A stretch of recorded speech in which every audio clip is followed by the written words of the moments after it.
আসসালামু আলাইকুম গাইস, সবাই কেমন আছেন? আজকে আমি টাকার টপিক্সটা নিয়ে কিছু কথা বলবো। আশা করি আপনাদের ভালো লাগবে। Money is very important. প্রতিটা মানুষের জীবনে টাকার গুরুত্ব অনেক বেশি।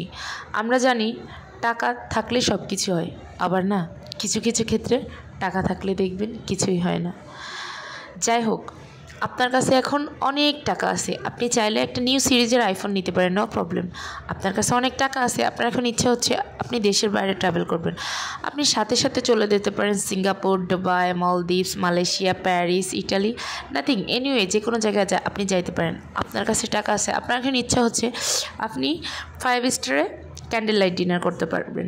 আপনার টাকা আছে, আপনার এখন ইচ্ছা হচ্ছে আপনি ব্রেকফাস্ট করবেন বাফেটে, করতে পারেন, নো প্রবলেম। আপনার টাকা আছে, আপনার ইচ্ছা হচ্ছে আপনি আইল্যাশ এক্সটেনশন করবেন, নেইল এক্সটেনশন করবেন, করতে পারেন, নাথিং। আপনার টাকা আছে, আপনার এখন ইচ্ছা হচ্ছে আপনি বায়োজিনে যে ফিলার করাবেন, করাইতে পারেন, নো প্রবলেম। আপনার টাকা আছে, আপনার এখন ইচ্ছা হচ্ছে আপনি বায়োজিনে যে বুটক্স করাবেন, করাইতে পারেন, কোনো সমস্যা নেই। কিন্তু আমার কথা হচ্ছে, টাকা দিয়ে কি ভালোবাসা কেনা যায়? কখনো সম্ভব না। আচ্ছা, আপনার কাছে অনেক টাকা আছে, আপনি কি আপনার সন্তান জন্ম দেওয়ার ক্ষমতা নেই? আপনি কি টাকা দিয়ে একটা সন্তান জন্ম দিতে পারবেন? হ্যাঁ, আপনার টাকার জোরে হয়তো আপনি একটা সন্তান দত্তক নিতে পারেন, কিন্তু আপনি একটা সন্তান জন্ম দিতে পারবেন না। আপনার টাকা আছে, আপনার আয়ু নেই, আপনি বাঁচতে পারবেন না। আপনার টাকা আছে, আপনার 2টা কিডনি নষ্ট হয়ে গেছে, আপনার টাকার জোরে, আপনার টাকার ক্ষমতায় হয়তো আপনি আমেরিকাতে যে কৃত্রিম কিডনি নিয়ে বেঁচে থাকতে পারেন। এর থেকে তো আর বেশি কিছু না। টাকা দিয়ে সব কিছু হলেও ভালোবাসা কেনা যায় না। টাকা থাকলেই পৃথিবীতে সবাই সুখী না, আবার টাকার কাছে কিছু কিছু মানুষ সুখী। একটা মানুষের অনেক টাকা আছে, সে হ্যাপি নাই ম্যারেজ লাইফে, আর দেখবেন একটা রিকশাওয়ালার টাকা নাই, কিন্তু সে ছেলে মেয়ে বউ বাচ্চা নিয়ে কত সুখী।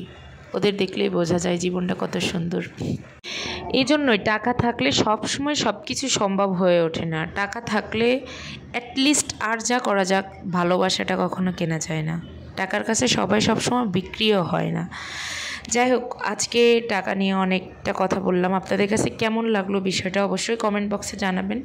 আমার বাড়িতে আমার ছোট যেহেতু একটা বেবি আছে, আমার বেবিটা খুব ক্লেভার। ও হচ্ছে ইউটিউবে দেখা সব রেসিপি আমাকে বলে তুমি আমাকে এটা রান্না করে দাও, এই রেসিপি করে দাও, ওই রেসিপি করে দাও। তো যাই হোক, আমার মেয়ের একটা বিষয় আমার খুব ভালো লাগছে, ওর বয়স 4 বছর, কিন্তু আমার মেয়ে ফুড পান্ডাতে খাবার অর্ডার করতে জানে। তারপর হচ্ছে আমি যখন বাইরে বাজার করতে যাই, ও ডাচ বাংলার ভূত দেখে বলে, মাম্মি এখান থেকে টাকা উঠানো যায়, চলো আমরা এখান থেকে টাকা উঠাই। তো আমি বললাম, তুমি কেমনে জানো? ও বললো যে ও নাকি ইউটিউবে দেখছে।